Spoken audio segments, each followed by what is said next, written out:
오늘 예배에 오신 여러분들을 주님의 이름으로 환영합니다. 주보가 약간 바뀌었죠? 네, 오늘부터 이제 8월까지 저희가 예배 포맷을 약간 변동하려고 합니다. 그래서 오늘은 기존에 있었던 포맷대로 예배를 드렸고요. 저희가 이제 8월까지 계속해서 제가 조금씩 변화를 주면서 주보가 조금 더 아마 두꺼워질 예정에 있습니다. 그래서 예배를 드렸을 때 우리가 이제 좀 더 그 예배 가운데에서 목사의 설교뿐만 듣는 것이 아니라 예배의 모든 어떤 전례적인 부분을 통해서 우리가 하나님께 더 나아가는 그런 시간이 될 수 있도록 그렇게 예배 포맷을 디자인하고 있습니다. 그래서 그렇게 계속해서 바뀌어 가고요. 그래서 주보를 보시면서 이렇게 쭉 따라가면 되기 때문에 그렇게 참고하시면서 예배를 드리시면 될 것 같습니다. 제가 한 번 더 기도하고 말씀 나눔을 시작하도록 하겠습니다. 하나님 아버지 감사합니다. 이 시간 우리가 예배드리기 위해서 이 자리에 모였습니다. 하나님 함께 말씀을 나누고 그 말씀의 의미에 대해서 생각할 때 하나님께서 또 우리 공동체 가운데 하시는 또 성령께서 우리 안에 내주하셔서 우리가 그 성령의 음성에 민감하게 반응할 수 있는 시간 될 수 있도록 도와주시옵소서. 하나님 이 시간 가운데 또 주님 앞에 우리의 적은 물질이라도 하나님 앞에 드리기 위해서 나왔습니다. 하나님 우리 물질을 기쁘게 받아주시옵시고 하나님의 때에 하나님의 방법으로 또 사용되어질 수 있도록 주님 인도하시고 도와주시옵소서. 예수님의 이름으로 기도합니다. 아멘. 오늘 물 위를 걷는 믿음이라는 제목을 가지고 함께 말씀을 나누도록 하겠습니다. 물 위를 걷는 믿음. 어렸을 때 이 물 위를 걷는 믿음, 베드로가 물 위를 걷는 예수님을 바라보면서 물 위를 걷는 그 말씀을 듣고 난 뒤에 제가 이런 생각을 한번 해봤었습니다. 아주 어렸을 때입니다. 내가 하나님을 향한 믿음이 점점 커지면 물 위를 걸을 수 있겠구나. 그러나 시간이 아무리 지나도 물 위를 걷기는커녕 지금은 수영도 하지 못하는 그런 상황 가운데 있습니다. 그러니까 우리가 믿음이 자란다고 해서 물 위를 걷는 것은 아닙니다. 물론 예수님 당시에는 예수님께서 이런 특별한 기적을 통해서 예수님께서 하나님의 아들이시다라는 것을 보여주시기 위해서 이런 기적이 일어났지만 우리의 믿음이 자란다고 해서 물 위를 걷는 것은 아니다라는 점을 기억하셨으면 좋겠습니다. 그러니까 우리의 믿음이 기적에 있는 게 아니에요.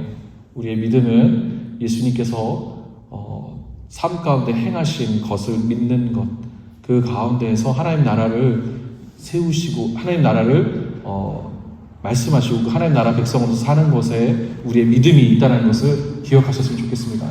우리의 믿음이 기적에 있으면 우리 실망할 수밖에 없습니다. 예수께서는 이 세상에 왜 오셨을까요? 예수님께서는 왜 이 세상에 오셨을까요? 누가복음 4장 18절과 19절을 보면요, 예수께서 이 세상에 오신 이유를 분명히 말하고 있습니다. 그래서 4장 18절과 19절을 보면 주님의 영이 내게 내리셨다. 주님께서 내게 기름을 부으셔서 가난한 사람에게 기쁜 소식을 전하게 하셨다. 주님께서 나를 보내셔서 포로된 사람들에게 해방을 선포하고 눈먼 사람들에게 눈뜸을 선포하고 억눌린 사람들을 풀어주고 주님의 은혜를 선포하게 하셨다. 예수님께서 직접 당신께서 오신 이유를 말씀하신 거예요. 간단히 말하면 예수께서 이 세상에 오신 이유는 하나님 나라가 왔다라는 사실을 전하기 위해서 오신 거예요.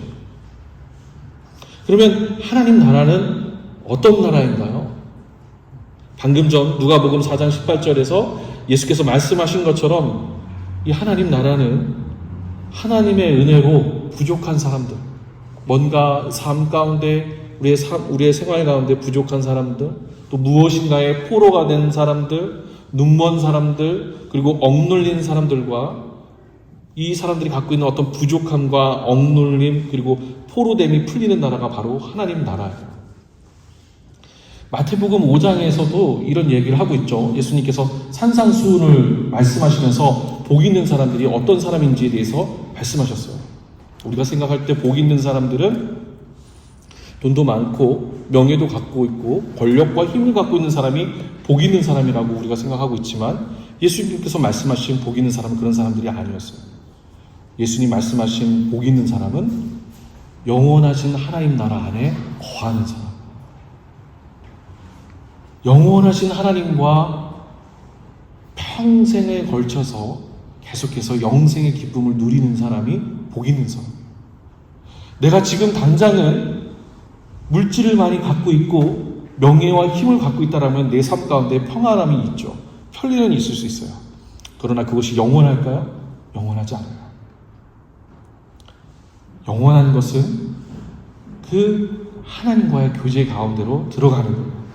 근데 많이 갖고 있는 사람들은 하나님을 필요로 하지 않아요. 사실 삶 가운데 우리 모든 사람들은 부족한 부분이 있어요. 하나님의 형상으로 우리가 창조되어서 하나님께서 각 사람의 형상 가운데 하나님의 형상으로 창조하셨는데 하나님을 사실은 갈망하고 찾아가야 되는데 내가 많은 것들을 갖고 있다라면 하나님을 찾을 이유가 없겠죠. 그래서 복이 있는 사람은 어떤 거냐면 우리가 생각할 때는 뭐 가난한 사람, 뭐 돈이 없고 이런 사람들이 복이 있는, 그것도 맞는 이야기지만 사실은 하나님을 간절히 찾을 수밖에 없는 사람. 내 삶 가운데 내 어떤 부족함, 연약함, 내 삶의 어려움들, 혹은 내가 살아가는 데 있어서 어떤 하나님이 아니시라면 내 삶을 갖고 갈 수 없는 이런 것들을 요구하는 사람들, 그런 사람들이 예수께서는 복 있는 사람이라고 말씀하셨어요. 그래서 하나님 나라는 바로 그런 사람들의 것이에요. 그리고 그런 사람들을 위해서 하나님께서 그런 포로됨, 부족함, 그리고 눈먼 것을 풀어주신다라고 말씀하신 거예요. 그래서 하나님 나라는요, 국경이 있거나 눈에 보이는 실체가 아니에요. 하나님 나라는 하나님의 다스림에 의해서 통치되는 나라예요. 하나님 나라는 과거에도 있었고 현재도 있고 앞으로도 있고 영원하신 하나님처럼 영원한 나라예요. 그런데 우리가 종종 이 사실을 잃어버립니다. 하나님을 잃어버려요. 하나님을 잊어버렸기 때문에 하나님의 통치, 즉 하나님의 나라도 까맣게 잊어버립니다. 하나님을 잊어버리면, 그리고 하나님의 통치를 잊어버리면 사람은 자기만 보이게 돼요. 대표적인 사건이 가인과 아벨의 사건이었어요. 가인은 하나님께 예배드린다고 하면서도 하나님을 잊어버렸어요. 하나님을 예배드려서 예배한다고 하나님께 자기가 물질을 그렇게 바쳤음에도 불구하고 하나님 왜 내 예배를 받지 않으시는 거예요? 라고 어떻게 해요? 하나님을 자기 마음대로 움직이려고 했었던 것이죠. 결국 하나님의 통치를 잊어버렸기 때문에, 인정하지 않았기 때문에 가인은 결국은 그 동생인 아벨을 죽이게 됩니다. 그 결과 가인이 이제 죽을 위기에 처해 있었을 때 가인은 하나님께서 그를 보호하시겠다라고 말씀하셨음에도 불구하고 자신의 성을 만들었습니다. 성을 만든다는 것은 사람들로부터 자신을 보호하기 위해서입니다. 그리고 그것은 점차 자신의 힘을 과시하는 수단으로 변질되었습니다. 하나님의 형상이 깨져버렸습니다. 하나님의 창조가 변질되었습니다. 예수께서는 하나님의 통치를 잊고 사는 사람들에게 하나님 나라의 회복, 그리고 하나님의 통치가 여전하다는 것을 전해주시기 위해서, 보여주시기 위해서 이 땅에 오셨습니다. 그러니까 예수 그리스도의 오심으로 인해서 심판이 시작이 된 거예요. 근데 또 한편으로는 예수 그리스도의 오심으로 인해서 하나님 나라가 여전히, 여러분들은 잊고 있지만, 우리는 잊고 있지만, 사람들은 잊고 있었지만 하나님 나라가 여전히 우리 가운데 있다는 것을 전해주기 위해서 오셨어요. 이것을 한 절로 요약을 하면 요한복음 3장 16절입니다. 요한복음 3장 16절은 하나님의 통치를, 하나님이 이 세상을 이처럼 사랑하사 외아들을 주셨으니 이는 그를 믿는 사람마다 멸망하지 않고 영생을 얻게 하려는 것이다 라고 요약했습니다. 여기서 영생이라고 하는 것은 영원히 사는 것이라기보다는 참이신 하나님과 그의 아들이신 예수 그리스도를 아는 것이다 라고 말씀드렸습니다. 따라서 기독신앙은 예수 그리스도가 누구신지를 알고 예수 그리스도가 행하신 삶을 그대로 따라가며 하나님 나라가 여기에 있다는 것을 삶으로 살아내는 거예요. 이거 굉장히 중요한 개념입니다. 기독신앙은요, 우리가 예수 그리스도를 믿는 신앙은 윤리가 아니에요. 도덕이 아니에요. 철학이 아니에요. 예수 그리스도를 믿는다라는 것은 예수님께서 말씀하신 것과 삶을 그대로 내 삶 가운데서 살아내는 거예요. 뜬구름 잡는 식의 이야기가 아니라는 거예요. 기독신앙은 삶이에요. 내 삶에서 벌어지는 모든 일들 가운데에서 예수님처럼 살아가려고 노력하고 애쓰는 거예요. 그래서 믿음이 깊어진다라는 것은 무슨 방언하고 통변하고 장풍 쏘고 이게 믿음이 깊어지는 거 아니에요. 믿음이 깊어진다는 것은 하나님의 형상으로 사람이 바뀌어져 가는 거예요. 다듬어져 가는 거예요.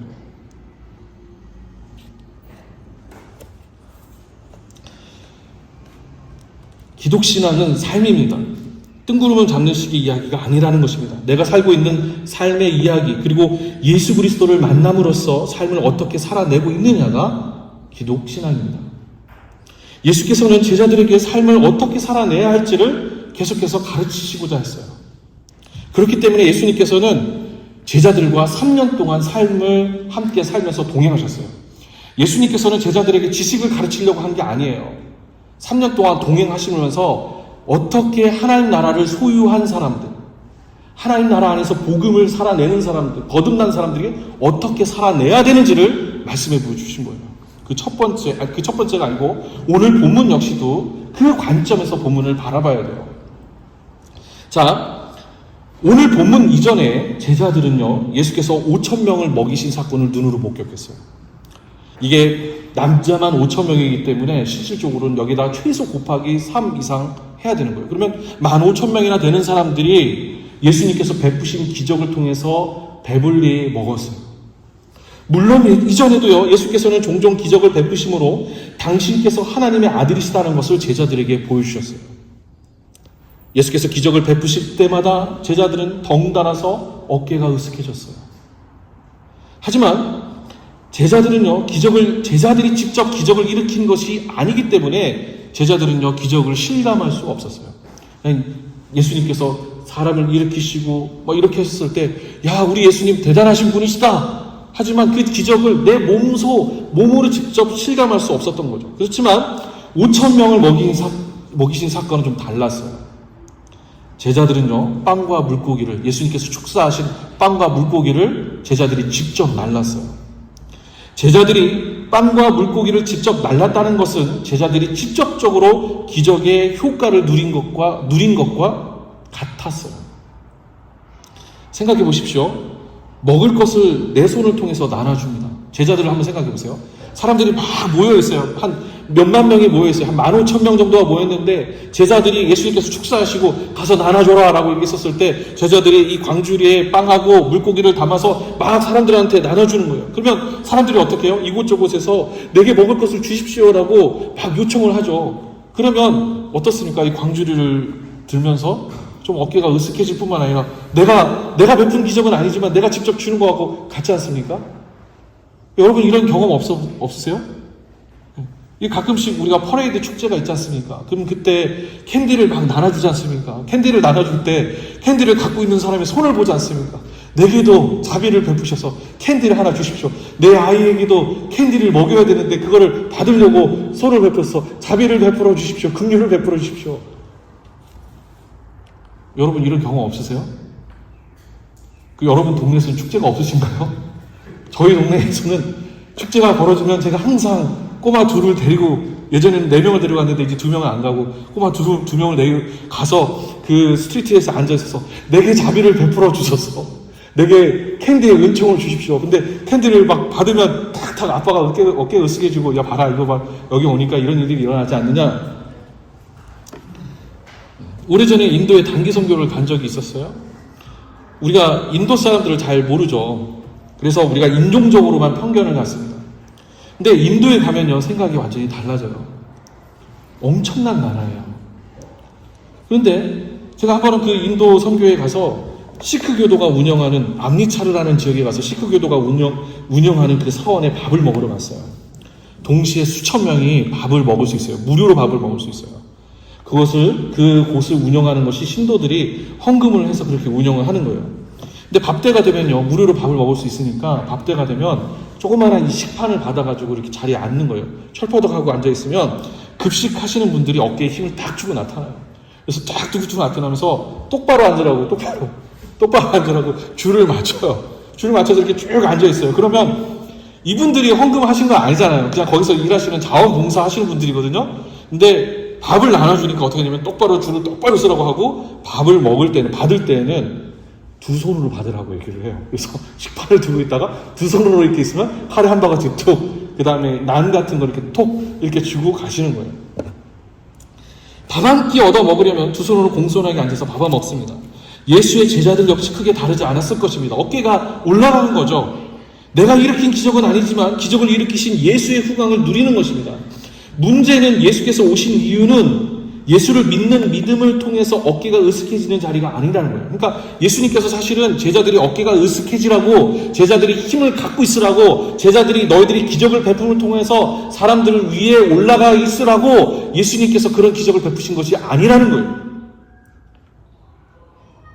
예수께서 기적을 베푸신 것은 예수님이 다른 사람보다 초월적인 힘을 갖고 파워를 갖겠다는 것이 아니라 예수님이 하나님의 아들이시다라는 것을 보여주시고, 그 하나님의 아들이심에도 불구하고 사람들을 섬기러 오셨다는 것을 보여주기 위해서 오신 거예요. 예수 믿는 것이 힘을 갖고 사람들을 정죄하고 옳고 그름을 판단하라는 것이 아닙니다. 하나님 나라는, 그리고 하나님의 통치는 하나님의 형상이 깨진 이 땅을 회복시키는 것이기 때문입니다. 하나님의 통치는 사랑입니다. 하나님 나라의 회복은 사랑으로 깨어진 형상, 부서진 자아를 사랑으로 회복하게 하는 것입니다. 다시 본문으로 돌아가서 제자들이 사람들 사이를 돌아다니면서 예수 그리스도의 메시지를 왜곡하기 직전에 예수께서는 멈추게 하셨어요. 그게 22절의 시작입니다. 22절 한번 보세요. 저를 보지 마시고 22절을 보세요. 자, 14장 22절 보시면 예수께서는 곧 제자들을 재촉하여 배에 태워서 자기보다 먼저 건너편으로 가게 하시고 어떻게 하고 있어요? 그동안의 무리를 헤쳐 보내셨다. 예수님의 목적이 분명히 나와 있어요.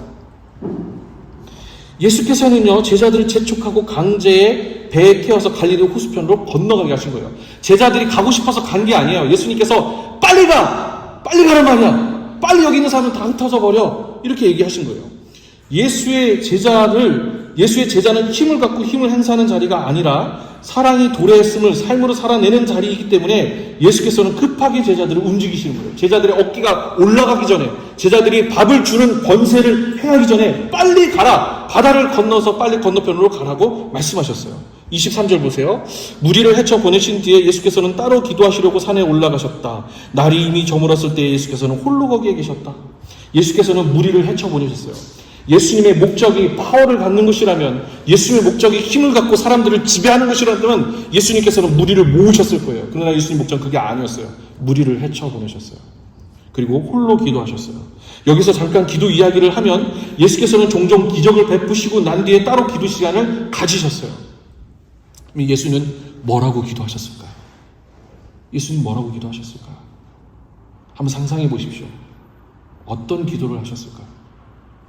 우리는 성경 곳곳에서 예수님께서 어떻게 기도하셨는지를 우리가 볼 수가 있어요.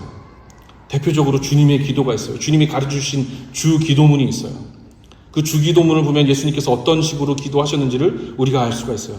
이 본문에서도 예수님께서 기도하신 것을 보면서 예수님께서 어떤 내용으로 기도하셨는지를 우리가 유추해 볼 수가 있어요. 예수께서는요, 기적을 베푸시고 5,000명을 먹이신 뒤에 내게 더 큰 힘을 달라고 기도하지 않으셨어요. 23절을 보면서 우리가 유추할 수 있는 것은 예수께서는 따로 홀로라는 단어를 통해서 예수님의 기도는 낮아지게 하소서, 그리고 하나님의 통치가 이 땅 가운데 임하게 하소서라는 기도라는 것을 우리가 상상해 볼 수 있어요. 하나님의 통치가 있다라는 것, 내가 하나님께서 주신 힘을 갖고 사역을 능히 감당할 수 있다는 것은 내가 어떤 다른 사람 위에 올라가는 것이 아니라 낮아지게 하소서, 겸손하게 하소서, 그것을 이야기하는 거예요. 자, 24절입니다. 제자들이 탄 배는 그 사이에 이미 육지에서 멀리 떨어져 있었는데 풍랑이 몹시 시달리고 있었다. 바람이 거슬러서 불어왔기 때문이다. 제자들이 탄 배는 풍랑에 몹시 시달렸습니다. 24절에서는 그 이유가 바람이 거슬러서 불어왔기 때문이다라고 이야기를 하고 있어요. 상상해 보시기 바랍니다. 예수께서 5,000명 사이를 다니면서 인기를 누리던 제자들, 예수께서 5,000명, 예수께서 베푸신 그 기적을 통해서 인기를 누리던 제자들, 그리고 그 기적이 주는 달콤함을 누리던 제자들을 예수께서는 끌어내셨어요. 그리고 배를 태워서 바다 저쪽으로 가라고 말씀하셨어요. 원어를 보면요, 예수님께서는 야 빨리 배 타고 저쪽으로 가라 이런 얘기 아니에요. 강제적으로 강한 어조로 빨리 무조건 빨리 가라 라고 말씀하셨어요. 근데 예수께서는요 이유 없이 보내신 것이 아니에요. 첫 번째 이유는 말씀드렸습니다. 예수를 따르는 길이 인기를 누리는 것이 아니다라고 말씀드렸어요. 힘을 갖고 다른 사람을 지배하는 것이 아니다라는 거예요. 두 번째 이유는 34절부터 36절이에요. 34절부터 36절은 예수께서 바다를 건너서 가라고 하신 것은 저 겟네사렛으로 가서 내가 제자들이 티칭하고 프리칭하고 힐링하는 것처럼 제자들도 그런 삶을 살기를 원하셨기 때문에 예수님께서는 바다 위로 건너가라고 말씀하셨어요. 예수께서는요 34절부터 36절을 보면 예수께서는 병든 사람을 치유하십니다. 다시 말씀드리지만 우리가 보여지는 글 말고 그 밑에 있는 의미를 읽어내야 돼요. 우리가 말씀을 읽을 때는요. 예수께서 34절부터 36절에서 병자를 고치셨다라는 그 의미는 단순히 아픈 사람들을 치유하신 것뿐만이 아니라 사람들이 갖고 있는 근본적인 문제를 치유하고 회복하기 위해서 예수께서는 그와 같은 일들을 하신 거예요. 그래서 예수께서는 어떻게 회복하셨냐면 당시 사람들 생각에 병든 것은 하나님의 심판 혹은 하나님의 거절 때문이라고 생각을 했어요. 그것을 예수께서는 하나님의 심판, 하나님의 거절이 아니라 삶이라는 것은 그런 일이 있을 수 있다는 것을 알고 계셨기 때문에 예수께서 그 사람들을 회복하고 깨끗하게 하신 거예요. 하나님께서 그 사람들을 저주받았다고 했던 사람들을 깨끗하게 하신 거예요. 그러니까 즉 제자들한테 바다 건너서 34절부터 36절의 삶을 살라고 하는 이유는 뭐냐면 그리스도인들은 근본적으로 어떤 삶을 사는 것이냐? 저주받고 침울하고 무너져 있는 곳을 예수께서 사랑으로 베푸셨던 것처럼 회복시켜주셨던 것처럼 예수를 믿는 사람들도 힘들고 어려운 곳, 낮은 곳을 회복시키는 삶을 살아라. 그것이 예수님께서 배를 태워서 인기 있는 곳에 머무는 것이 아니라 내가 가서 사람들을 치유하고 회복한 것처럼 너희들도 그런 삶을 살아라라고 예수님께서 배에 태워서 강제로 보내신 거예요. 이것이 22절부터 33절의 큰 스토리 라인이에요.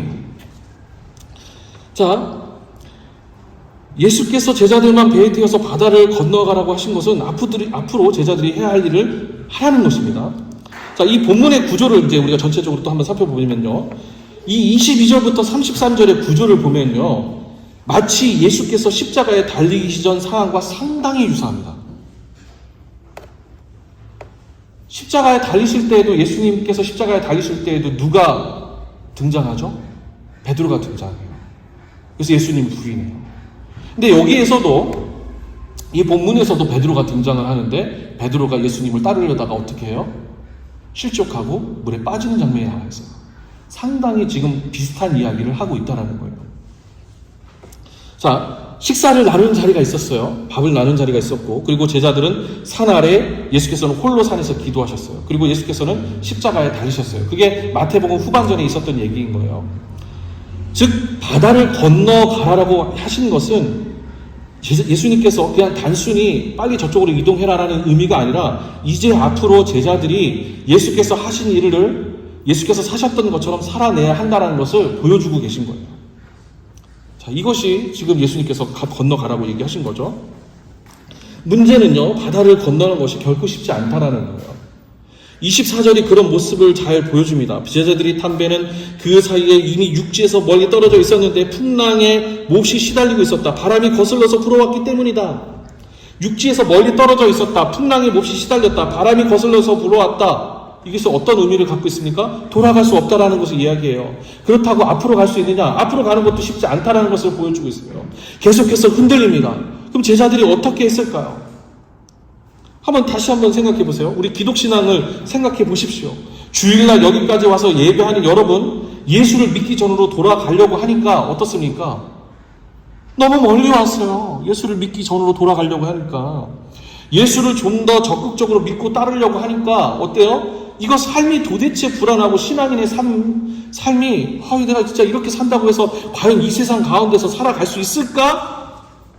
차라리 예수를 모르고 예수를 모르면 그러려니 하고 살아갈 수 있는데, 예수를 조금 알고 난 뒤에는 예수님을 믿는 사람으로서 살아가려고 하니 미래가 불안하고, 그렇다고 예수를 아예 모른 척 하려고 하니 이러지도 못하고 저러지도 못하고, 마치 지금 바다 위를 건너가고 있는 제자들의 상황이 바람이 막 거슬러서 불면서 이러지도 못하고 저러지도 못한 상황하고 아주 유사하다라는 거예요.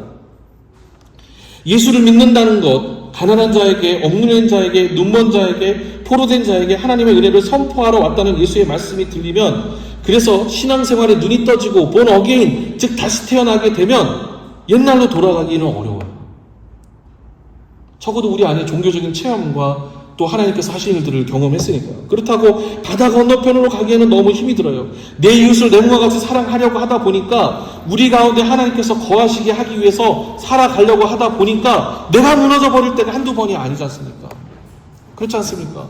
내가 예수님 따르려고 하다 보면, 그래서 자꾸 져주는 삶을 살려고 하다 보면, 내가 손해보는 삶을 살려고 하다 보면 어떤 일들이 닥쳐와요? 불확실함이 있지 않습니까? 내가 무너져버리는 경험이 있지 않습니까? 여러분, 져주는 거 좋아하는 사람이 누가 있어요? 근데 성경에서 뭐라고 이야기하고 있어요? 예수님이 어떻게 사셨어요? 져주는 삶을 살았잖아요. 섬겨주는 삶을 살았잖아요. 그 삶이 옳다라는 것을 알고 살아가려고 하다 보니까 너무 힘이 든 거예요. 너무 어려운 거예요. 오죽했으면요, 고린도전서 13장에서 이런 얘기를 하고 있어요. 고린도전서 13장에서 핵심을 담고 있죠. 사랑이 뭔지에 대해서 이야기하고 있어요. 사랑이 뭐예요? 고린도전서 13장의 이야기를, 사랑을 요약하면 오래 참는 거예요. 그냥 오래 참는 거. 사랑은 오래 참고, 사랑은 시기하지 않고, 사랑은 무례히 행치 않고, 전부 다 무슨 이야기하고 있는 거예요? 예수의 뜻대로 행하는 것은 내가 죽지 않으면, 내 권위를 내려놓지 않으면 안 된다는 이야기를 하고 있는 거예요.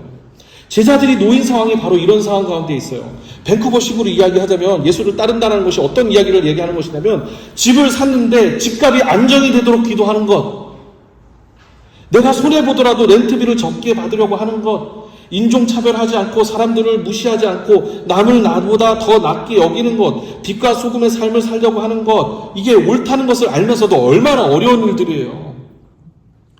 우리가 어떤 특정 인종에 대해서 막 비난할 때가 많잖아요. 우리가 막 사람들 얘기하면서 가십거리로 막 얘기하잖아요. 야, 그러면 이 사람들. 근데 성경에서 예수님께서 그 사람들을 차별하라고 이야기했어요? 그런 얘기하지 않으셨어요. 25절입니다. 자, 이른 새벽에 예수께서 바다 위로 걸어서 제자들에게 가셨다. 제자들이 한참 헤매일 때 여러 가지 그 삶의 문제들이 헤매인 거예요. 그냥 단순히 바다에서 바람이 불어서 헤매는 것이 아니라, 여기서 이야기하고 있는 그 진짜 의미는 예수를 따르는 삶을 살아가야 되는데 그게 너무너무 힘들어서 헤매일 때 예수께서 제자들에게 가셨어요. 제자들은 예수님을 보고 유령으로 생각했어요. 이거 원어를 보면요, 이게 유령을 얘기하는 게 아니에요. 환영이에요. 실질적으로 의미는 환영 같은 거예요. 제자들이 볼 때 환영 같은 걸 봤어요. 예수님이 물 위를 걸어오시는데 환영 같은 걸 봤어요. 제자들은 물 위를 걸어오시는 예수를 실체가 없는 신기루처럼 봤어요. 이게 무슨 의미를 갖고 있느냐, 좀 더 쉽게 말하자면 이런 얘기예요. 예수께서 물 위를 걸어오셨다는 것은 단순히 기적을 말하고자 하는 것이 아니에요. 하나님 나라를 이야기하면요, 하나님의 통치를 이야기할 때 우리는 어떤 이야기를 하냐면요, 이런 얘기를 해요. 아이, 목사님 참 사회 경험이 없으시네. 경험이 없으니까 예수를 믿는 것이, 지금 목사님 이야기하는 건 뚱그른 장님 얘기예요. 하나님 나라, 내 이웃을 내 몸같이 사랑하는 거, 하나님의 통치, 하나님의 다스림을 이야기하는 거, 아유, 그거 진짜 신기루. 실제는 그게 아니에요. 실제로 살아보세요. 실제로 살아보면 얼마나 그게 어려운지, 불가능한 얘기예요. 제자들이 놓인 상황이 예수의 삶을 보면서 예수님 뚱그름 잡는 것처럼 예수님 마치 환영처럼 그렇게 봤다라는 것을 지금 본문에서 이야기하고 있는 거예요. 에이, 어떻게 그런 일이 가능해? 우리가 한편으로는 하나님을 믿는다고 하면서 한편으로는 신앙의 바다 위를 항해할 때 바람이 불고 풍랑이 불 때 마치 우리의 신앙이 실체가 없는 것처럼 느껴지지 않느냐는 거예요. 이게 본문이 얘기하고 있는 게 그 얘기하고 있는 거예요. 더 쉽게 말해봅시다. 예수 믿는다고 하지만 삶에서 닥쳐오는 수많은 문제 가운데서 하나님 정말 살아계실까? 예수 믿는 삶이 뭐 이래? 너무 힘들다. 이게 우리 모습이지 않냐라는 거예요. 제자들이 오는 그 바람 가운데서 걸어오시는 예수가 물 위로 걸어오신다는 것은 뭐냐면 모든 것을 다스리시는 예수를 보여주는 거예요. 우리 삶의 모든 문제들, 아픔들, 어려움들, 상처들, 비어있는 부분들을 다스리시고 그 위를 지배하시는 예수 그리스도를 보여주는데, 우리 신앙이 갖고 있는 예수를 믿는 그 복음의 힘이 그것을 이야기하는데, 한편으로 우리가 그걸 믿는다고 하면서도 목사님 말씀대로 살 수 없어요. 너무 어렵거든요. 불가능해요. 어떻게 내가 죽는데 어떻게 내가 살 수 있어요? 이 얘기하는 것이 우리의 모습이기 때문에 그런 거예요. 예수께서는 그것을 삶으로 지금 보여주신 거예요. 물 위를 걸으심을 통해서. 물 위로 예수께서 걸어오신 것으로 표현되고 있는 거예요. 제자들은 진짜 그런 삶이 가능할까? 그래서 그것을 예수님의 실체로 보지 않고 환영으로 보고 있는 거예요. 예수께서는 실제로 계셨어요. 살아 계셨어요. 물 위로 걸어오셨어요. 26절에 제자들은 오히려 겁을 냅니다. 손해보는 삶, 내 자신을 내어주는 삶, 그렇게 살아도 살아낼 수 있을까? 남에게 져주는 삶을 살아도 살아낼 수 있을까? 겁을 내는 거예요. 두려운 거예요. 27절입니다. 27절에서 예수님께서 뭐라고 말씀하세요? 곧 그들에게 말씀하셨다. 안심하여라. 나다. 두려워하지 말아라. 예수께서는 겁내지 말라고 말씀하십니다. 자, 예수님의 말씀이 오늘 이 시간 내 자신을 남에게 내어주는 것을 두려워하는 분들에게 위로가 되기를 소망합니다. 겁내지 말라고 말씀하세요. 이건 제자들에게 하신 말씀이지만 오늘 이 시대 가운데 지금 물 위를 걷고 있을 때 내 신앙이, 내가 믿는 기독신앙이 실체가 없는 것 같아서 두려워하고 있는 이들에게 삶에서 어떻게 살아야 될지, 복음을 누리는 것이 무엇인지, 그 복음을 누리는 삶을 살아가는 것이 두려운 사람들에게 예수께서 말씀하고 계신 거예요. 두려워하지 말아라. 겁내지 말아라. 그리스도인으로서 사는 것 힘이 듭니다. 지금 이 시간에도 믿음으로 걸어가는 길이 너무 힘들어서 삶을 내놓고 싶어 하시는 분들이 있을 것입니다. 근데 예수께서 지금 말씀하시는 거예요. 안심하여라. 나다. 두려워하지 말아라. 예수님의 말씀은요, 원어를 살펴보면요, 현재 동사로 되어 있어요. 과거에 말씀하신 것도 아니고 미래에 두려워하지 말라고 하신 것도 아니에요. 현재형으로 지금 삶을 살아가고 있는 사람들에게, 두려워하고 있는 사람들에게 예수를 믿는 삶이 과연 가능할까? 성경에서 이야기하는 것이 과연 가능할까? 그 삶을 살아가는 것이, 지금 바다 위를 건너가는 것이 바람이 불어서, 폭풍과 불어서 두려워하고 있는 사람들에게 과거에 예수님께서 말씀하신 것이 아니라, 미래에 잘 돼서 얘기하신 것이 아니라 현재 지금 나다. 두려워하지 말아라. 겁내지 말아라 라고 말씀하신 거예요. 지금 신앙의 바다 위에서 두려워하는 우리에게 말씀하고 계신 것입니다. 이제 베드로 이야기가 나옵니다. 베드로는 물 위에 뛰어 들어갑니다. 하지만 이내 주변의 거센 바람을 보고 베드로는 물에 빠져 들어가게 됩니다. 이게 우리 모습 아닙니까? 그래도 조금이나마 주님 뜻대로 살아가기로 했다가 이내 두려워서 물에 빠지는 모습이 여러분과 저의 모습이지 않습니까? 삶이 그런 거예요, 사실은요. 삶이 그런 거예요. 이 말씀을, 본문을 가지고 내가 물 위를 걷는 믿음이라고 하니까, 야, 그래, 물 위를 걷는 강한 믿음을 내게 주셔서. 아니요, 그런 믿음은 없어요. 그런 믿음 없어요. 그렇게 사시는 분 없어요. 30절을 보면요, 베드로는 거센 바람이 불어오는 것을 봤습니다.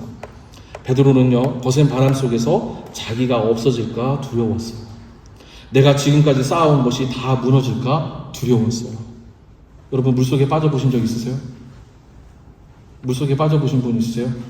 제가 키르기스탄에 단기 선교를 갔을 때 이스쿨 호수에 선교 마지막 날 바나나 보트를 타고 가다가 물에 빠진 적이 있었어요. 구명조끼를 하고 있었기 때문에 제가 물에 빠져도, 제가 수영을 못 하거든요. 구명조끼를 하고 있어서 물에 빠져도 뭐 죽을 위험은 없었는데, 이게 지식이 많으면, 쓸데없는 거 많이 알면 두려움이 더 커지잖아요. 이스쿨 호수가 물이 깊어요. 물이 검정색이에요. 그리고 깊은 데가 수백 미터예요. 이게 물에 빠지는 순간 머릿속에서 작동하기 시작하는 거예요. 이게 1, 2미터가 아니다. 이게 20미터, 30미터가 아니다. 이 밑에 수백 미터다. 라는 그 지식이 있으니까 죽을 것 같아서 두려웠어요. 베드로가 무서움에 사로잡힌 것은 예수를 따르다가 물에 빠질 때 내가 잃어버릴 것이 너무 많았기 때문에 그런 거예요. 애초에 베드로는 어부인데 물에 빠질 이유가 없는 사람이었어요. 즉 30절에서 이야기하는 건 논리적으로 말이 안 된다는 얘기예요. 베드로가 물에 빠질까봐 두려운 것이 아니라 바다를 너무 잘 알고 있다고 생각하기 때문에 잃어버릴 것이 너무 많다고 생각하기 때문에 무서움에 사로잡힌 거예요. 바꿔서 얘기하면 예수를 이제 믿은 사람은 두려워하지 않아요. 신앙생활을 잘 모르니까요. 처음 목회를 시작할 때 두려움이 없어요.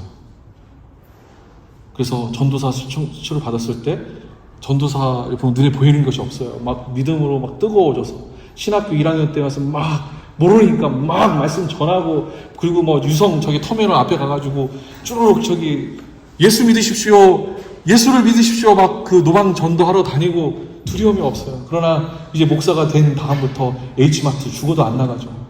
나가지 않아요. 그곳에 가서 예수 믿으십시오라고 하지 않아요. 너무 잘 아니까요. 여기 오는 분들이 어떤 분인지 너무 잘 아니까요. 예수를 이제 믿는 사람은 두려워하지 않습니다. 신앙생활을 잘 모르니까요. 그런데 신앙생활을 많이 한 사람들은 신앙생활을 하다가 불어오는 바람에 무서움에 사로잡힙니다. 잃어버릴 것이 많다고 생각하기 때문입니다. 베드로 역시 마찬가지였습니다. 그런데 또 다른 점이 있어요. 30절 후반입니다. 베드로가 어떻게 합니까? 살려달라고 말합니다.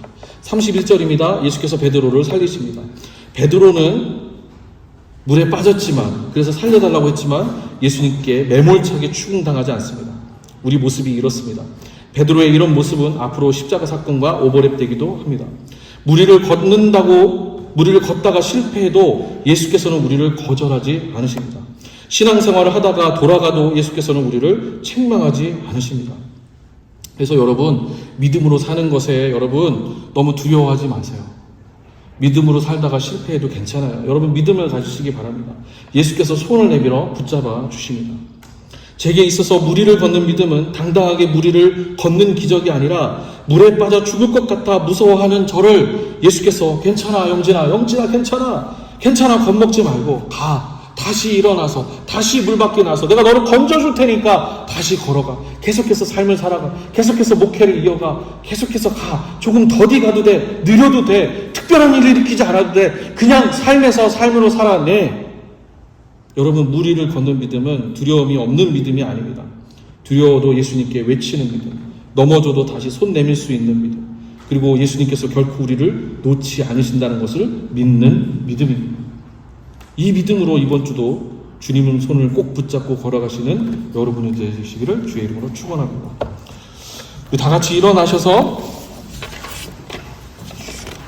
우리 무리를 걷는 자 같이 찬양하겠습니다.